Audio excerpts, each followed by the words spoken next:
مسجد جناب جمیل احمد کرانچی صاحب موجود ہیں.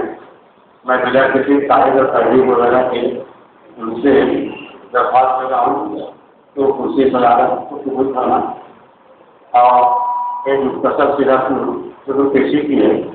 میں درخواست کروں گا جناب محمد عاصف صاحب سے کہ وہ اس پر مسجد جمیل کرانچی صاحب کی خدمت میں گلدستہ پیش کریں گے.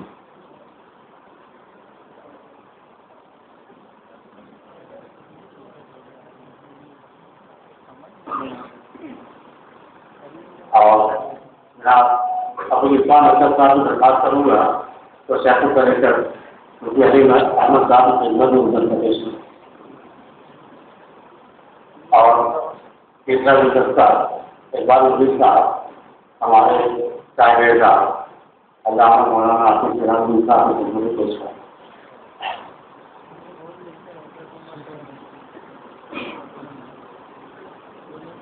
مطلب حاضری میں آپ کے اور مولانا کے درمیان زیادہ ہوتا ہے نہیں ہونا چاہتا.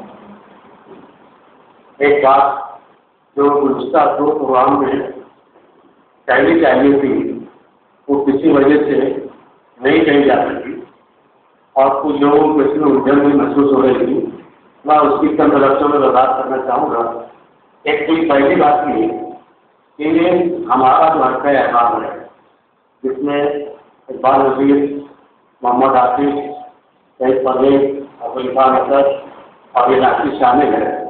ہم لوگ مولانا کی لکھی مجلسوں میں بیٹھتے تھے تو مولانا کی جو گفتگو ہوتی تھی قرآن حدیث سے تعلق سے اسے سن کر ایک بات کا احساس ہوتا تھا کہ ایسی باتیں ہمارے یہاں کم سننے جاتی ہیں تو کیوں نہ ہو کہ ہم چند لوگ ان سے بحثیاب ہونے کے بجائے ایسا کیا جائے کہ ایسی مسجدیں منعقد کی جائیں کہ جس میں شہر کے تمام لوگ وہاں حاضر ہوں, تمام لوگوں تک ان کی باتیں پہنچیں. اور ایک مفاد عامہ کے تحت ہم نے یہ سلسلہ شروع کیا ہے اور آپ لوگ دیکھتے ہیں کہ بہت سارے پروگرام ہوتے رہتے ہیں, علماء باہر سے بھی آتے ہیں اور بہتر یہ ہوتا ہے کہ وہ جو عام موضوعات ہیں ان پر ہی گفتگو کرتے ہیں. اور ان کو ہمیشہ کافی پھیل کرتی رہی ہے کہ آپ لوگوں کو ظاہر ہوگا کہ اکثر جو اشتہارات کے پوسٹر چاہے ہوتے ہیں اس میں لکھا رہتا ہے 16 بیان مفرر. یہ 16 بیان مفرر اس میں مالا میں آ چکے ہیں کہ آپ صرف 16 بیانی کرتے رہے ہیں, اللہ لگا کر چلے جاتے ہیں اور آپس میں ایک طرح کا فائدہ رہتا ہے تو نکل جاتے ہیں. ہم اپنے آپس میں دستوں گریبان ہوتے ہیں. یہ سب چیزیں ہمارے ذہن میں تھی. ہم یہ سوچا کہ مولانا جن موضوعات میں پرانی اور آگے سے گفتگو کرتے ہیں اس سے عام لوگوں تک بھی پہنچایا جائے, اس سے فائدہ آپ لوگوں کو بھی حاصل ہو. اور اس میں بنا کسی تفریح کے مسئلہ میں ضروری کہہ رہا ہوں کہ ہمارا یہ اسٹیج جو ہے ہم چند احباب کی وجہ سے ہے اور ہمیں مختلف مسائل کے لوگ موجود ہیں. یہاں جو بھی جلسہ جو بھی پورا ہمارے تحت ہوگا وہ کسی مقصد کی چھاپ کے تحت نہیں ہوگا. ایک علمی مقصد ہے ہمارا اور علمی پروگرام ہوتا رہے گا. کچھ لوگوں نے اس سے کم ایک اعتراض کی کے انداز میں اور انہوں نے فنسی نام میں مناسب ظاہر کر دیا تھا جس کا شادی کافی جو مولانا صاحب نے دیا اس کا دوسرا پروگرام میں. تو اسی میں میں چاہتا ہوں کہ سب واضح کر دوں کہ ہمارا یہ جو بھی مجلس کا جو کچھ پروگرام ہوگا وہ بنا تفریح کے مسئلہ ہوگا. آپ کے یہاں کسی مسئلہ کی گفتگو نہیں ملے گی, کسی مسئلہ کا اختیار یہاں سے نہیں کیا جائے گا, صرف علمی موضوعات پر بحث ہوگی. دوسرے یہ کہ کچھ لوگوں کو خواہش تھی کہ اور بھی کچھ علماء کرام ہمارے شہر میں موجود ہیں ان کو بھی پیش کیا جائے. ہم اس کے لیے بھی تیار ہیں لیکن صرف اس شرط کے ساتھ کہ جن منفرد موضوعات پر مولانا جلال الدین قاسمی صاحب گفتگو فرماتے ہیں ایسے موضوعات لے کر آئیے جو بھی آگے ہو چاہے جس مسئلہ کا ہو, ہم ان کو یقیناً موقع دیں گے. ان کا پروگرام یہاں اسی شان سے کیا جائے گا. موضوع ایسا ہونا چاہیے کہ جو عوام سے نئی راہ ایک نئی نہج پر لے جائے. اور تیسری بات یہ کہ یہاں پر جو کچھ بھی ہو رہا ہے وہ ہم چند ہی مخصوص لوگوں کے تحت ہو رہا ہے, اس میں کوئی ایسی بات نہیں ہے. ہمارے پچھلے کوئی تعاون نہیں چاہتے ہیں، کوئی چندہ نہیں چاہتے. صرف مقصد یہ ہے کہ ہمارے شہر اگر یہ پروگرام ہو اور کچھ لوگوں تک ہماری باتیں وہ جن بھی باتیں جو مولانا فرما رہے ہیں وہ پہنچ جائیں تو ہمارے لیے اتنا ہی بہت ہے. ہم کو اس سے زیادہ ثواب کی کچھ توقع ہو رہی ہے. تو میں یہ چاہتا ہوں کہ آپ لوگ کھلے ذہن سے ان موضوعات پر جس سے مولانا تشریح کرتے ہیں اس کو سمجھیے. قرآن کریم اور حدیث میں اتنا زبردست خزانہ موجود ہے کیا 14 سال سے لوگ اس سے جواہرات سن رہے ہیں لیکن اس ایک بھی جگہ خالی نظر نہیں آتی.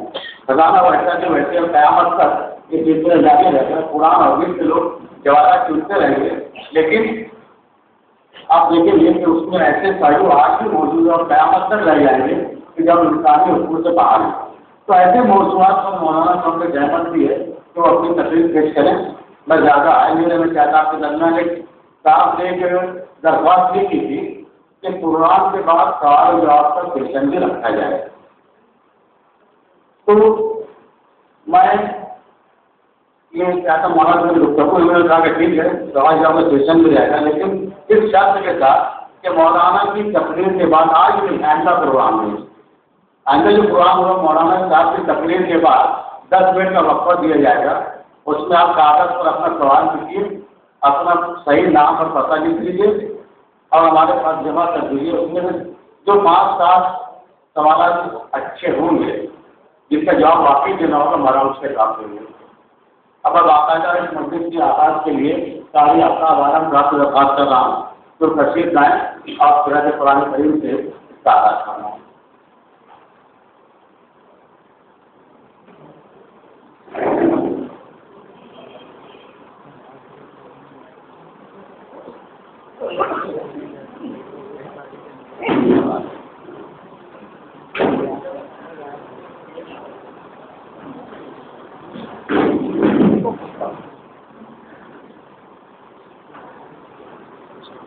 أعوذ بالله من الشيطان الرجيم.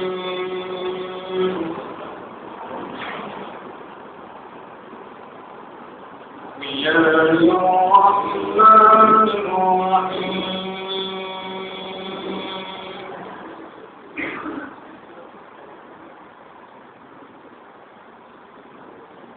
والتين والزيتون وطور سينين وهذا البلد الأمين.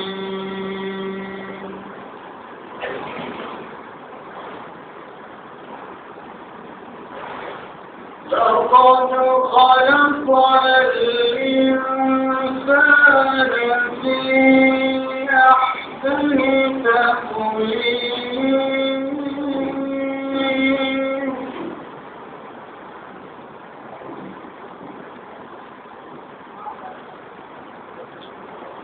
ثم رددناه أسفل سافلين.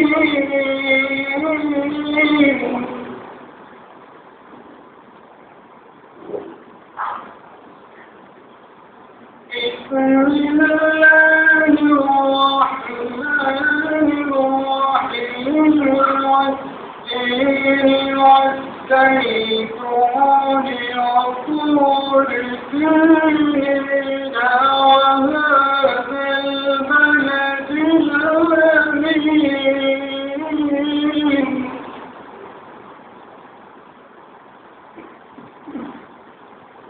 لقد خلقنا الإنسان في أحسن تقويم ثم رددناه أسفل سافلين.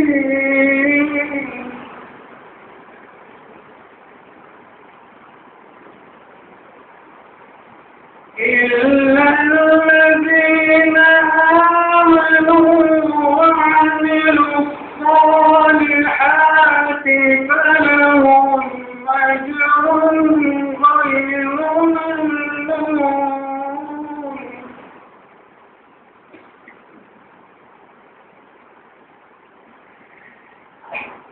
فما يكذبك بعد بالدين.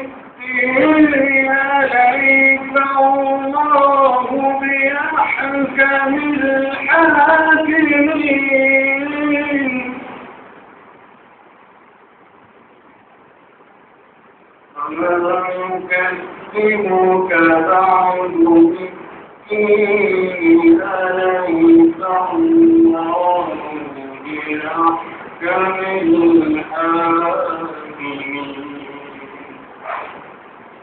صدق الله العظيم.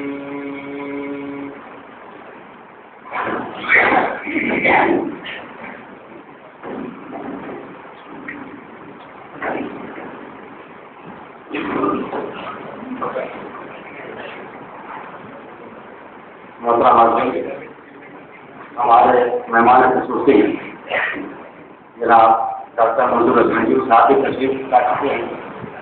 میں ابو عرفان اسد صاحب سے بات کروں گا. ڈاکٹر منظور خدمت میں گزرتا پیش کریں. محترم جناب جمیل فرانسی صاحب کے صدرات میں کوشش کا انعقاد ہوا اور جناب صاحب آفتاب عالم صاحب نے قرآن کریم کی سورۃ تلاوت فرمائی اور میں حضرت علامہ مولانا حافظ جلال الدین قاسمی صاحب سے بات کروں گا کہ وہ طے شدہ موضوع اسلام میں ذہن کا تصور پر اپنے خیالات کو مستقل کریں. جناب مولانا جلال الدین قاسمی صاحب.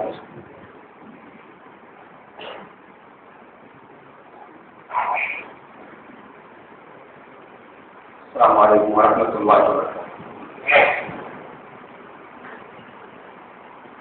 إن الحمد لله نحمده ونستعينه ونستغفره ونعوذ بالله من شرور أنفسنا ومن سيئات أعمالنا من يهده الله فلا مضل له ومن يضلل فلا هادي له وأشهد أن لا إله إلا الله وحده لا شريك له وأشهد أن محمدا عبده ورسوله.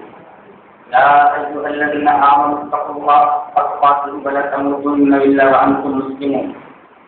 يا أيها الناس اتقوا ربكم الذي خلقكم من نفس واحدة وخلق منها زوجها وبث منهما رجالا كثيرا ونساء واتقوا الله الذي تساءلون به والأرحام إن الله كان عليكم رقيبا. يا أيها الذين آمنوا اتقوا الله وقولوا قولا سديدا يصلح لكم أعمالكم ويغفر لكم ذنوبكم ومن يطع الله ورسوله فقد فاز فوزا عظيما. أما بعد فإن خير الحديث كتاب الله وخير الهدي هدي محمد صلى الله عليه وسلم وشر الأمور محدثاتها وكل محدثة بدعة وكل بدعة ضلالة والضلالة في النار. أعوذ بالله من الشيطان الرجيم. بسم الله الرحمن الرحيم. الرحمن الرحيم.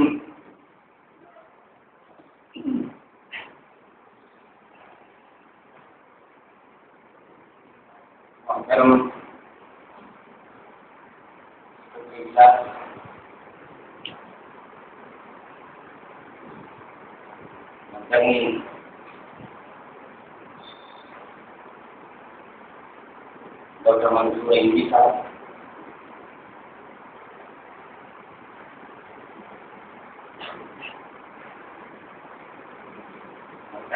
صوفی علیم صاحب محترم بزرگوں نوجوان بھائیوں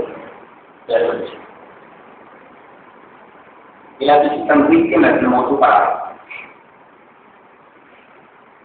خطبہ منصورہ کے بعد میں نے ام الکتاب کی دوسری آیت کریمہ کیا. یہ آیت الحمدللہ رب العالمین. دوسری آیت کریمہ الرحمن الرحیم. ام الکتاب کی یہ دوسری آیت کریمہ آج اس مبارک اجلاس میں میری گفتگو کا محور ہے.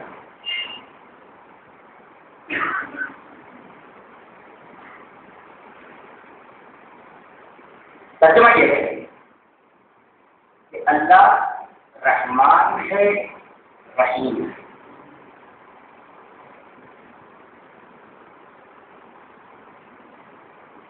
سب سے پہلے یہ جانیں کہ پورے قرآن حکیم میں لفظ رحمان 57 مرتبہ آیا ہے. 57 ٹائم. اور رحیم 95 مرتبہ آیا ہے. 95 ٹائم.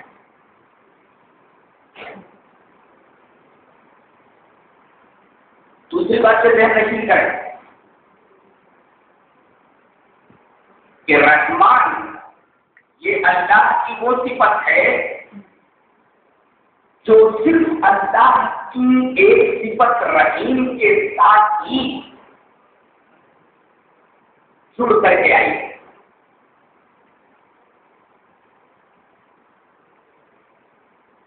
کہیں اور کسی دوسری صفت کے ساتھ اس کو نہیں جوڑا گیا.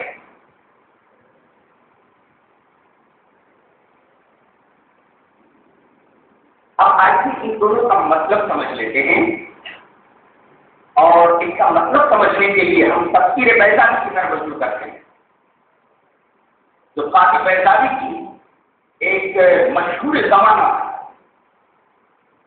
قرآن حکیم کی تفسیر ہے. فرماتے ہیں الرحمن الرحیم اسمان بنیاد المبالغہ من رحیمہ کالغضبان من غضب والعلیم من علم. کہتے ہیں کہ رحمان اور رحیم اللہ کی دو صفتیں ہیں اور دونوں مبالغے کے لیے ہیں اور دونوں کا مستقبل ہو رحیم یرحم ہے.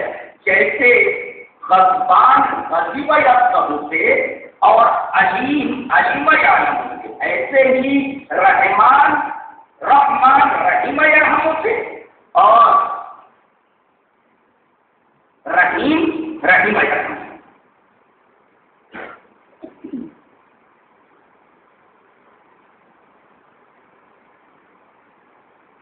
اب سوال یہ پیدا ہوتا ہے کہ الرحمان کے بعد الرحیم صفت جوڑنے کی کیا ضرورت ہے؟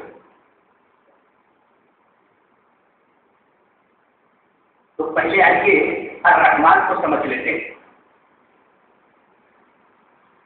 الرحمان عربی میں فعلان کے وزن کا ہے اور عرب جب صفت کی انتہا کو بیان کرنا چاہتا ہے تو صفت کو فعلان کے وزن پر لاتا ہے. مثلا بہت زیادہ بھوکا ہو تو بولتا ہے ان جوعان پر بدل فعلان، ارے بھوک سے مرا. اور بہت زیادہ پیاسا ہو، پیاس کی انتہا ہو چکی ہو، صفت عطش کی انتہا ہو گئی ہو تو بولتا ہے ان عطشان پر بدل رحمان.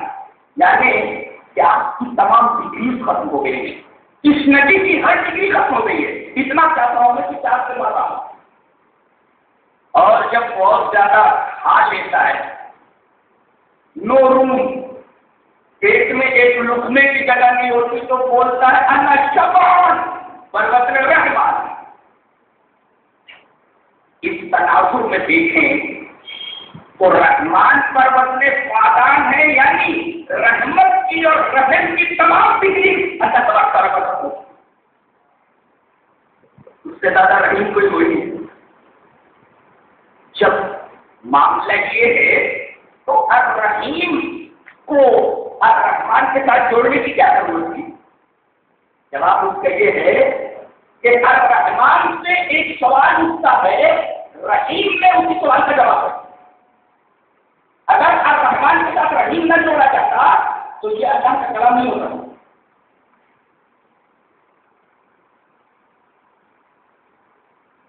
کیا سوال پیدا ہوتا ہے؟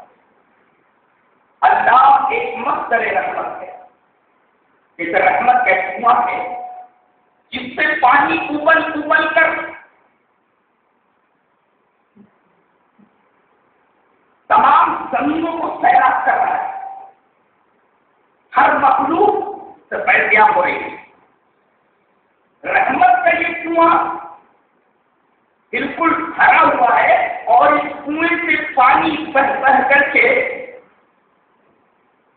پوری زمین کو سیراب کر رہا ہے. تو بات یہ ہے کہ رحمت کا یہ کنواں جو بھرا ہوا ہے اور پوری دنیا اس پانی سے سیراب ہو رہی ہے، کیا یہ کنواں کبھی سوکھ جائے گا؟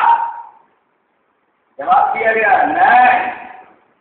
الرحیم اور عربی کا طالب علم جانتا ہے کہ الرحیم صفت مشبہ ہے اور صفت مشبہ کے بارے میں عربی طالب علم جانتا ہے کہ اس کی تعریف یہ ہے کہ صفت اپنے موصوف سے کبھی جدا نہیں ہوتی.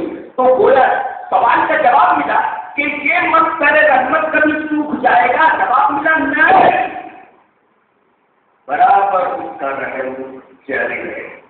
تو رحمان سے جو شبہ اٹھا تھا اور رحیم نے اس کی شبہ کا جواب دیا ہے، اس وجہ سے رحمان کے ساتھ صفت رحیم کو جوڑنے کی ضرورت پیش ہے۔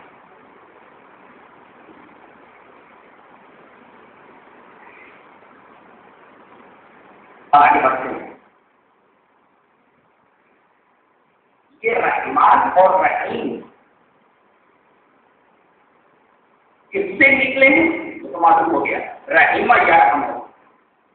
اب آئیے رحمت کا معنی کیا ہے، پڑھنا بات حاصل ہوگی۔ پانی پیدانے کہتے ہیں الرحمت رقۃ القلب وانعطاف يقتضي التفضل والاحسان۔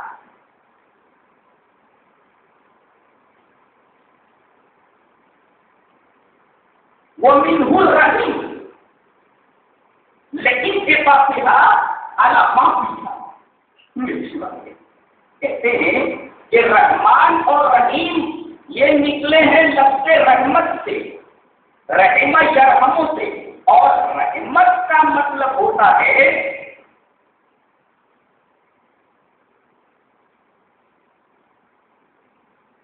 انعطاف کا، رحمت کا مطلب ہے انعطاف، مائل ہونا، اور اسی سے رحیم ہے یعنی عورت کی بچے دانی،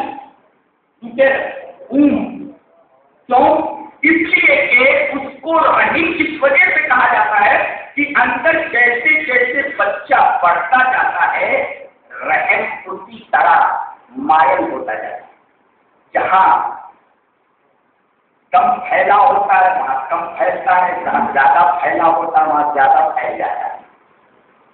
تو رحم کے اندر جو بچہ ہے اس کے اوپر وہ منعکس ہوتا ہے، اس کی طرف مڑتا ہے، اس کی ضرورت کے مطابق، ابتدا کے مطابق۔ ایسے ہی اللہ رحمان اور رحیم ہے، بندے کی جو ضروریات ہے اس کی نگاہوں کے سامنے ٹکڑا ضرورت ہوتا ہے۔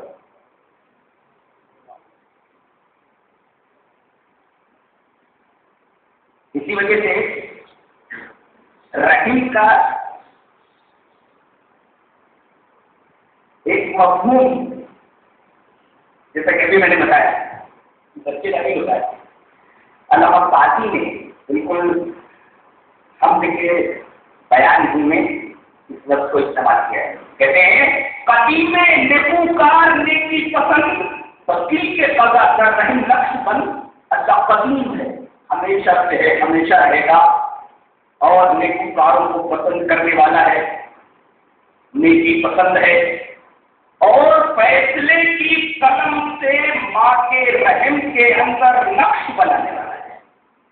وہاں بچے دانی کے لیے، خون کے لیے لفظ رحیم استعمال ہوا ہے۔ اس طرح رحمت میں اور رحیم میں بہت باریک اشتراک ہے، اس کو گہری نظر ہی پا سکتے ہیں۔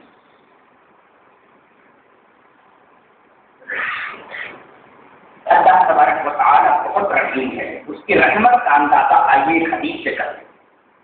حدیث وعن ابي هريره رضي الله تعالى عنه قال سمعت رسول الله صلى الله عليه وسلم يقول ان الله خلق الرحمه يوم خلقها 100 رحمه فامسك عنده 99 رحمه وارسل في خلقه كلهم رحمه واحده ولو يعلم الكافر بكل الذي عند الله من الرحمة لم ييأس من الجنة ولو يعلم المؤمن بكل الذي عند الله من العذاب لم يأمن من النار۔ رواه البخاری کی کتاب الرقاق، حضرت امام بخاری حدیث پاک پڑھ کے کتاب الرقاق میں لائے۔ حضرت ابو ہریرہ فرماتے ہیں کہ میں نے نبی کریم صلی اللہ علیہ وسلم کو یہ فرماتے سنا کہ جس دن اللہ تبارک و تعالیٰ نے رحم کو پیدا کیا، ان اللہ خلق الرحمت یوم خلقہا، جس دن اللہ نے رحم کو پیدا کیا، اور فرمائیے کہ رحم مخلوق ہے، جس طرح اللہ مادی اشیاء کا خالق ہے، مادوں کا خالق ہے، ایسے ہی کیفیت مجردہ کا بھی خالق ہے۔ رنگ، یہ کیفیت مجردہ ہے. تو جس طرح وہ اشیاء مادیہ کا خالق ہے اسی طرح کیفیت مجردہ کا خالق ہے. یہاں رہنے کیسے مجرد ہے اس کے بارے میں کہا گیا کہ اللہ کی مخلوق ہے. ان اللہ خلق الرحمۃ یوم خلقہا، جس دن اللہ نے رحم کو پیدا کیا تو جانتے ہیں اس کے 100 حصے کر ڈالے. میت رحمت، جس دن رحم کو پیدا کیا اس کے 100 حصے کر ڈالے اس کیفیت مجردہ کے، اور تقسیم کرنے کے بعد رحمہ اپنے پاس 99 رحم کے حصے رکھ لیے. وَأَرْسَلَ فِي خَلْقِهِ كُلِّهِمْ رَحْمَةً وَاحِدَةً، اور دنیا کی تمام مخلوقات کو صرف رحم کا ایک حصہ دے دیا. اس کی رحمت کا عالم بتایا نبی پاک صلی اللہ علیہ وسلم کی زبان وحی ترجمات میں. قربان چاہیے اس سے اللہ سے کتنی محبت پیدا ہوتی ہے اندازہ رہیں گے. فَلَوْ شَاءَ الْكَافِرُ بِكُلِّ الَّذِي عِندَ اللَّهِ مِنَ الرَّحْمَةِ، اگر کافر کو یہ معلوم ہو جائے، اللہ کے نافرمان کو یہ معلوم ہو جائے کہ اللہ کے پاس کتنی رحمت ہے تو وہ جنت سے مایوس نہیں ہوگا، امید لگا بیٹھے گا کہ مجھے جنت مل جائے. فَلَوْ شَاءَ الْكَافِرُ بِكُلِّ الَّذِي عِندَ اللَّهِ مِنَ الرَّحْمَةِ لَمْ يَيْأَسْ مِنَ الْجَنَّةِ، اگر کافر کو یہ علم ہو جائے کہ اللہ کے پاس کتنی رحمت ہے تو وہ جنت سے مایوس نہیں ہوگا، امید لگا بیٹھے گا کہ اللہ میرے کفر کے باوجود، میری نافرمانی کے باوجود بھی جنت عطا کر دے گا. اور رحمت قربان نہیں. تو 3 باتیں معلوم ہوئی. اس طرح اللہ کے حمایت کا خالق ہے، کیفیت مجردہ کا خالق ہے. دوسری بات یہ معلوم ہے کہ اللہ نے جس رحم کو پیدا کیا اس کے 100 حصے کر ڈالے اور 99 حصہ اپنے پاس رکھ لیا، ایک حصہ صرف مخلوق کے پاس لے گیا. اور تیسری بات جو معلوم ہوئی کہ ایسا مصدر رحمت ہے. اگر کافر کو بھی معلوم ہو جائے کہ اللہ کتنا رحیم ہے تو وہ بھی جنت کی آس لگا. پہلی حدیث کے بعد امام بخاری کتاب الرقاق میں لائے. دوسری حدیث اس طرح وعن ابي هريره رضي الله تعالى عنه ان النبي صلى الله عليه وسلم قال لما خلق الله الخلق كتب في كتابه فهو عنده فوق العرش ان رحمتي تغلب غضبي. رواه مسلم في كتاب التوبه. حضرت امام مسلم حدیث پاک مسلم شریف کتاب التوبہ کا سماع ہے. حضرت ابو ہریرہ رضی اللہ تعالیٰ عنہ فرماتے ہیں کہ نبی کریم صلی اللہ علیہ وسلم نے ارشاد فرمایا کہ جب اللہ نے مخلوقات کو پیدا کیا، تمام مخلوقات پیدا کر دی گئی. لما خلق اللہ الخلق، تمام مخلوقات جب پیدا کر دی گئی تو کتب فی کتابہ، تو اس نے اپنی ایک کتاب میں ایک چیز لکھ دی. اب 2 سوالات پیدا ہوتے ہیں. مخلوق کو پیدا کرنے کے بعد اس نے اپنی ایک کتاب میں ایک چیز لکھی. پہلا سوال یہ کہ کیا چیز لکھی. دوسرا سوال یہ ہے کہ یہ کتاب ہے کیا. اس کتاب میں اس نے ایک چیز لکھی ہے. دونوں باتیں بتائی ہیں. یہ کتاب ہے کیا جس میں اس نے ایک چیز لکھی ہے، اور وہ چیز کیا ہے جس میں اس نے لکھا ہے. ان دونوں سوالوں کے جوابات علی گڑھ صلی اللہ دیے. لما خلق اللہ الخلق، جب اللہ نے تمام مخلوقات کو پیدا کر دیا، کتب فی کتابہ، تو اپنی ایک کتاب میں اس نے لکھا. کتاب کہاں ہے؟ وہ عرش کے اوپر اس کے پاس ہی رکھی ہوئی ہے. اس کے پاس ہی عرش کے اوپر رکھی ہوئی ہے. پتا چلا وہ کتاب کدھر؟ عرش کے اوپر اللہ تبارک و تعالیٰ کے پاس رکھی ہوئی ہے. آخری ٹکڑا، ان رحمتی تغلب غضبی، میں انتقام بھی لیتا ہوں لے کر ہوں، میں غضبناک بھی ہوتا ہوں، لیکن میری رحمت میں قہر کے اوپر غالب ہے، میری رحمت میری جبر کے اوپر حاوی ہے، میری رحمت میرے غضب کے اوپر حاوی ہے. ان رحمتی تغلب غضبی.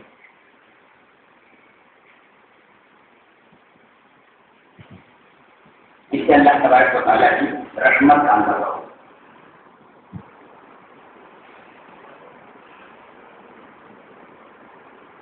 آج ہم جنت پانے کے لیے کیا کچھ نہیں کرتے. 5 وقت کی نمازیں پڑھتے ہیں، رمضان کا مہینہ آ رہا ہے، ان بچوں کے کیا کریں؟ حج کرنے کے لیے جاتے ہیں، عمرہ کرنے کے لیے جاتے ہیں، اللہ کی راہ میں خرچ کرتے ہیں.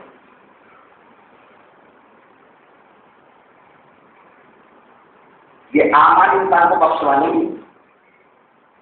یہ نہیں.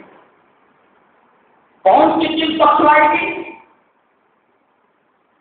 آئیے نبی صلی اللہ علیہ وسلم کے حدیث سے پوچھتے ہیں. حدیث کی طرح وعن ابي هريره رضي الله تعالى عنه قال قال رسول الله صلى الله عليه وسلم لن ينجي احدا منكم عمله قال ولا انت يا رسول الله قال ولا انا الا ان يتغمدني الله برحمه سددوا وقاربوا ووقتوا وروحوا والشيء من الثلجة والقصد تبلغ. رواه البخاري في كتاب الرقاق. حضرت امام بخاری صحیح کا کتاب الرقاق سنا ہے، پوری حدیث میں ریفر کر دی. حضرت ابو ہریرہ فرماتے ہیں کہ نبی کریم صلی اللہ علیہ وسلم نے ارشاد فرمایا کہ تم میں سے کسی کو اس کا عمل چاہے کتنا بھی بڑا کیوں نہ ہو جہنم سے نجات نہیں دے سکتا، اسے جنت میں داخل نہیں کرا سکتا. کسی انسان کو اس کا عمل نجات دے ہی نہیں سکتا. یہ بات سن کر کے صحابہ کرام حیرت و استعجاب میں ڈوب گئے، سوال کر رہے تھے تاکہ اللہ کے رسول آپ نے تو اذن کہا، نکرہ تحتن نفی ہے، لن نکرہ ہے، نہ لن حرف نفی ہے، اذن نکرہ ہے اور نکرہ تحتن نفی ہے. عربی کا طالب علم جانتا ہے کہ عموم کا فائدہ دیتا ہے، یعنی کوئی بھی آدمی اپنے عمل کی وجہ سے نجات نہیں پائے گا. نکرہ تحتن نفی ہے جو عموم کا فائدہ دیتا ہے. اسی وجہ سے صحابہ کرام کے دل میں شک پیدا ہوا، سوال پیدا ہوا. انہوں نے پوچھا کہ اللہ کے رسول ولا انت یا رسول اللہ، اے اللہ کے رسول آپ بھی اپنے عمل کی وجہ سے جنت میں نہیں جائیں گے؟ جواب دیا گیا قال ولا انا، ہاں میں بھی اپنے عمل کی وجہ سے جنت میں نہیں جاؤں گا. الا ان يتغمدني الله برحمت، تاکہ اللہ تبارک و تعالیٰ کی رحمت مجھے ڈھانپ نہ دے. یہاں دیکھیے تغمد لفظ استعمال کیا گیا اور غمد کہتے ہیں نیام جس میں تلوار کی چلے. ظاہر ہے کہ تلوار کو اگر نیام میں ڈال دیا جائے تو نیام مکمل ڈھک لیتی ہے تلوار کو، تلوار دکھتی نہیں ہے. وہی لفظ نبی کریم صلی اللہ علیہ وسلم نے استعمال فرمایا الا ان يتغمدني الله برحمت. جس طرح تلوار کو نیام میں رکھو تو نیام تلوار کو پوری طرح ڈھانپ لیتی ہے، تلوار دکھتی نہیں. ایسے ہی اللہ کی رحمت اگر مجھے پوری طرح ڈھانپ نہ لگی تو میں بھی اپنے عمل کی وجہ سے جنت میں جاؤں.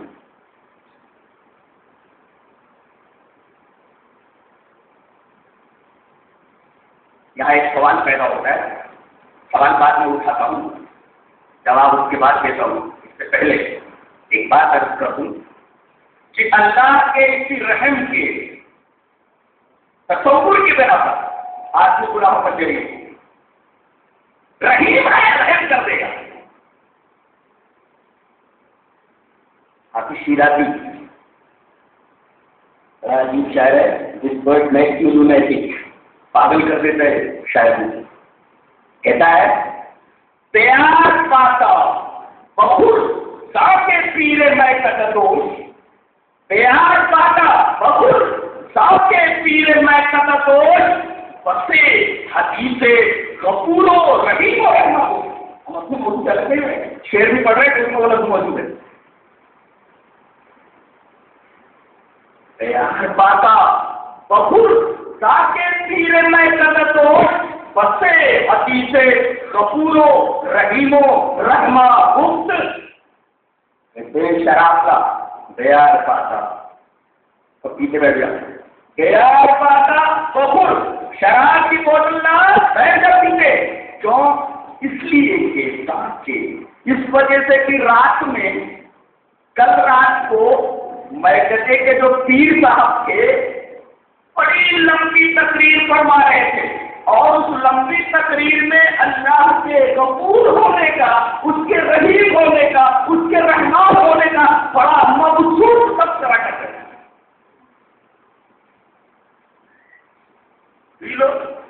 رحیم ہے نا، غفور ہے نا، بخش دیا. تو اب جب آدمی اپنے عملوں کی وجہ سے جنت میں نہیں جائے گا، اللہ کے رحم کی وجہ سے جائے گا، تو پھر نماز پڑھنے کی کیا ضرورت ہے؟ روزہ رکھنے کی کیا ضرورت ہے؟ دیگر اعمال صالحہ کرنے کی کیا ضرورت ہے؟ سوال پیدا ہوتا ہے نا. اب یہ سوال میں نے اٹھایا، اب اس سوال کا جواب کہاں ملے گا؟ چلیے قرآن حکیم سے پوچھ لیں. قرآن حکیم سوال کا جواب کیا ہے؟ جب تیری رحمت کی وجہ سے آدمی جنت میں نہیں جائے گا، تیری رحمت کی وجہ سے جنت میں جائے گا، عمل کی وجہ سے نہیں، تو عمل کرنے کی ضرورت کیا ہے؟ اس الجھے ہوئے مسئلے کو تو ہی حل کر دے. ایسے کریمہ دیکھیے، وَإِذَا جَاءَكَ الَّذِينَ يُؤْمِنُونَ بِآيَاتِنَا فَقُلْ سَلَامٌ عَلَيْكُمْ كَتَبَ رَبُّكُمْ عَلَى نَفْسِهِ الرَّحْمَةَ أَنَّهُ مَنْ عَمِلَ مِنْكُمْ سُوءًا بِجَهَالَةٍ ثُمَّ تَابَ مِنْ بَعْدِهِ وَأَصْلَحَ فَأَنَّهُ غَفُورٌ رَحِيمٌ.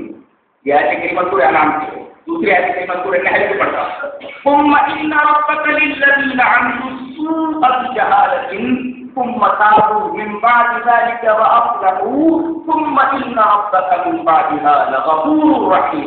پہلی آیت سورہ انعام کی ہے اور دوسری آیت کریمہ سورہ نحل کی ہے. یہ 14ویں پارے میں.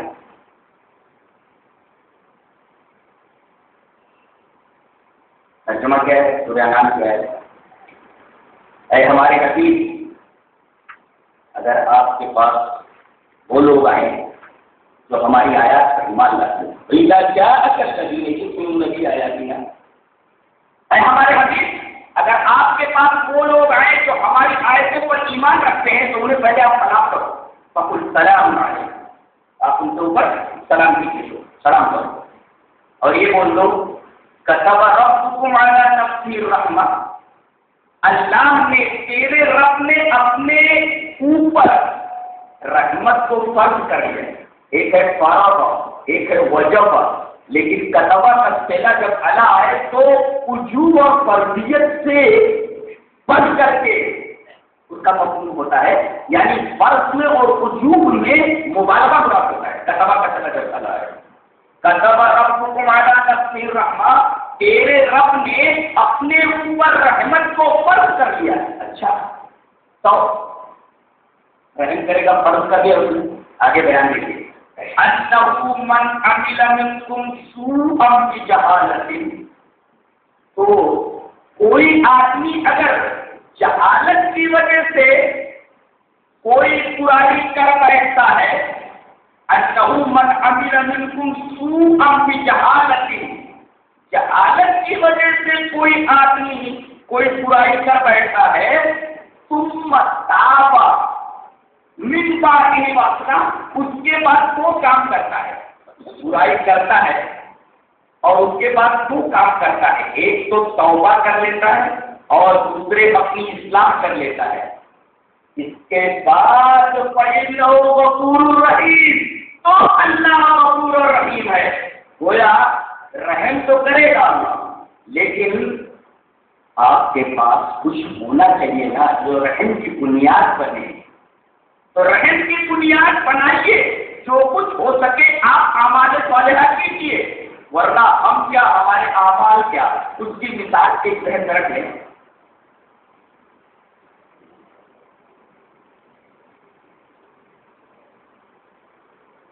ایک شخص نے اعلان کر دیا کہ میں اپنے خوبصورت بہنوں کو پناہ نیلام کرنے والا ہوں. ملینئر بڑے بڑے لوگ آ کر کے قدم لگائیں، لوگ پہنچ گئے. نیلامی شروع ہونے سے پہلے بینگلور کے مالک نے دیکھا کہ ایک محل کے کچیلے لباس میں لپٹی ایک دیا پہنچی. بڑا حیران ہوا، اس کے قریب گئے. کہا کہ اماں تم یہاں کیوں آئی ہو؟ کہا کہ بیٹا سنا ہے تو اپنا بنگلہ نیلام کر رہا ہے. ہاں وہ تو صحیح ہے. تو کہا تیرا بنگلہ خریدنے آئی. کیا تمہارے پاس روپے کتنے؟ تو وہ اپنے میلے سے پہلے لباس میں پیسے جو اس نے لپیٹے ہوئے تھے کھول کر کے کہتی ہے